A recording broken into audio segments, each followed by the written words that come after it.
So other than the home, the primary level school is the foundation of education. But a recent headline blew everyone's mind away. 253 illegal basic schools. I'm told now 252.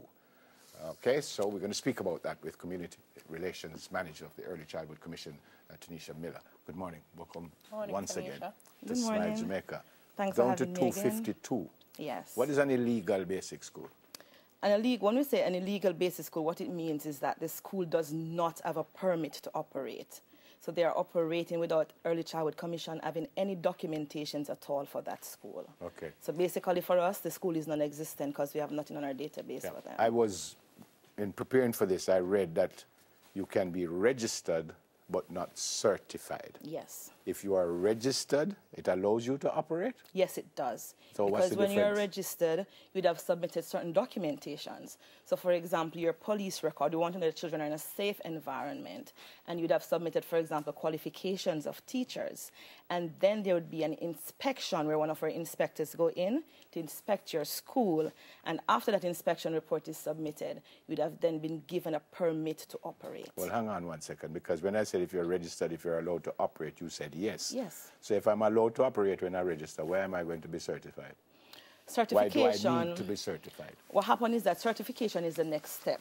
So for you to come in and be registered, that is actually starting the process. So we say go ahead and you may now open school to the public, take in the children and do what is it that teachers do best.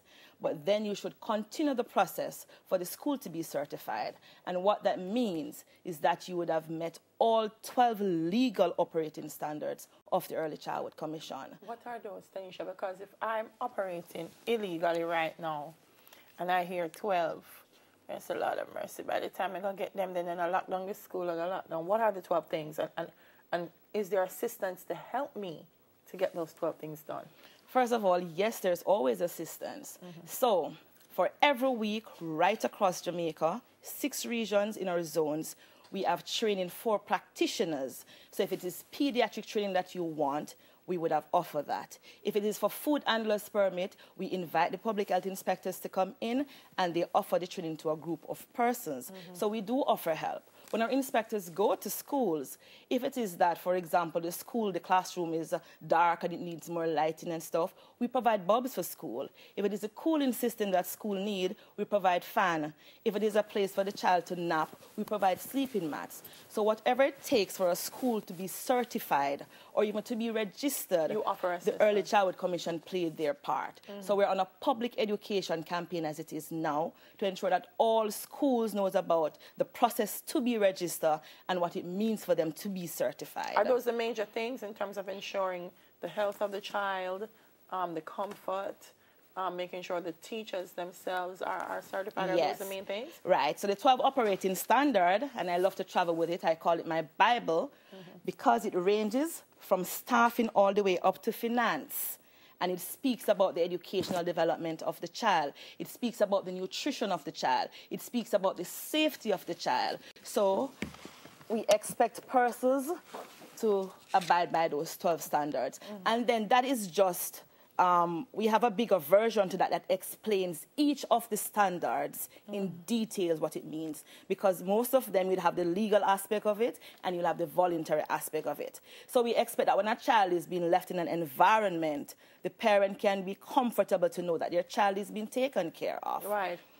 I'm seeing as well, we were focusing on it a minute ago in terms of the application for registration. That some of the things is the floor plan, the fee structure, make sure fire things are done, furniture, parish council approval, and so on. How difficult has the process been? We were talking about it on Tuesday when we did the headline in Hot Topics that basic schools really have just come out of a need, a person see that the kids need something and they open something at the back of the house, or a church does it. So it's been a very informal structure. How difficult has it been to get that change and that mindset change? It's not difficult. Let's look at the positive aspect of it. To have 2,667 ECIs in Jamaica, and it is just about 9% that are not registered with the Early Childhood Institution, it speaks volume. because you can't have a greater percentage that is going into the wrong direction. Right. So it means that others are seeing the significance of a school being registered and they're coming on board. And remember, we have to think about the safety of our children at all times. When you have a school compound and there's no perimeter fencing, or there is a perimeter fencing, but the 4- and 5-year-old is being able to climb over that fencing and go onto the street, then that's a problem. That is a problem. When it is you have a classroom that doesn't have a window, how is it that the child is going to survive in that classroom for the 6 to 8 hours for the day? So stuff like those we would have to look into. Why don't you close them down? Do you have the power to close them down? No, the Early Childhood Commission do not have power to close schools, but that is why we work with other agencies, so like the Fire Brigade and the Public Health Department and the Parish Council. So where there is a problem, it is reported to them, and then they go in and they can be the one to close the schools. I heard about this basic school that never had any perimeter fencing, and this young child was apparently some goat hit her or something. Yes, so and she is blind. She is blind. And you still allow that school to continue?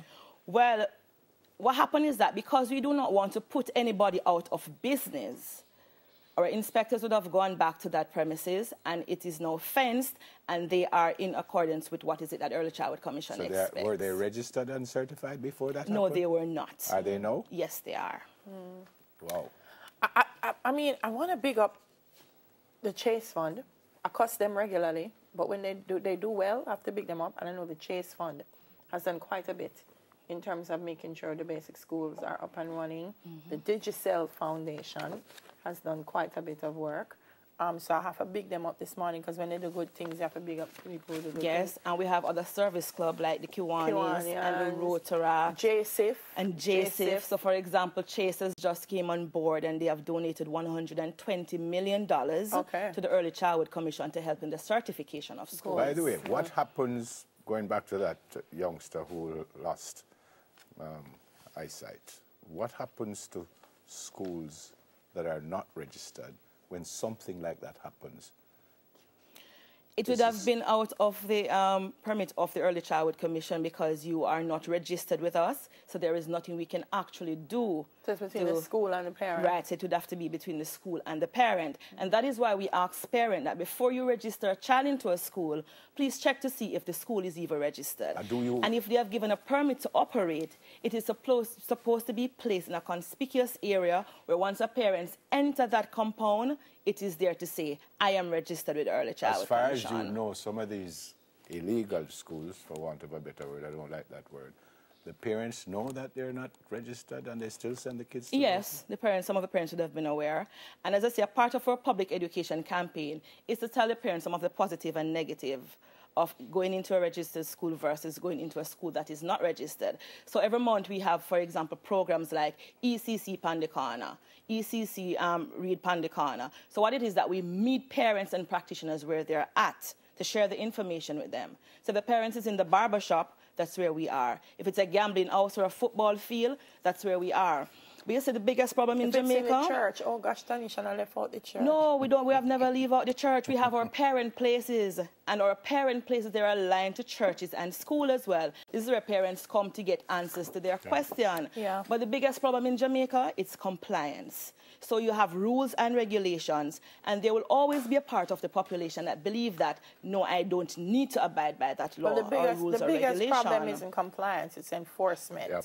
So Neville has said it a couple of times. If they don't, what's going to happen? And until you find a way of making them know that something will happen, what's the red card that's going to be? But great work from the ECC. Yeah, man. Right, and as it is, we're contacting these schools. We're not in contact with them. We contact them to say that you are not registered. Can you just please submit your documentations? Because the process is not hard. It's just to get a police record to say that, hey, I don't have a pedophile teaching in my school. I don't have a pedophile interacting with my children. It's just simple, basic things, qualifications. So we're going to need some more time, because Neville raised a serious point, because then if I don't register, how do you know I don't have a pedophile working in the school, and how do we protect the children? So we have a...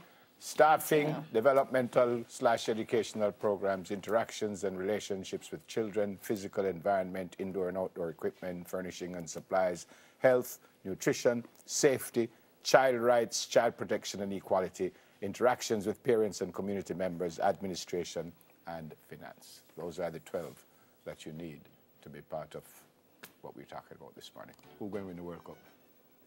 Well, I am going, with Germany. If it's not Germany, it's Argentina. Oh, make up your mind. Germany is my first choice. Community And when they win, they need relations. to take me for that drink. Sorry. Community relations manager of the And she early come in childhood our commission, Tanisha Miller. Tanisha. We talk modern parenting after the break. How You modern need some is so operating World Cup standards. Never hear some before.